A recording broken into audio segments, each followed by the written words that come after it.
Το σπήλαιο του Δειρού, από τα πιο όμορφα σπήλαια στην Ευρώπη και σε όλο τον κόσμο. Περνάμε Κόρινθο. Βρίσκεται στην Πελοπόννησο, κοντά στην παραλία του Δειρού. Μπορούμε να δούμε τα σημεία ακριβώς που είναι να πάμε. Σκιστεί ο βράχος, εδώ μέσα είναι στενό, το οποίο είναι και ο στόχος. Είναι δεδαλώδες, με αποτέλεσμα να γίνεται και πολύ επικίνδυνο. Τίποτα δεν σε προειδεάζει για το τι έχεις να δεις. Ήμουν εκστασιασμένος πραγματικά. Δεν χόρτανε αυτό που έβλεπα και αυτό που περνάγαμε.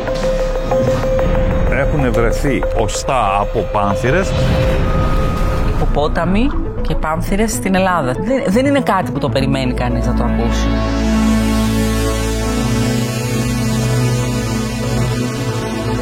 Είναι ένας μαγευτικός κόσμος.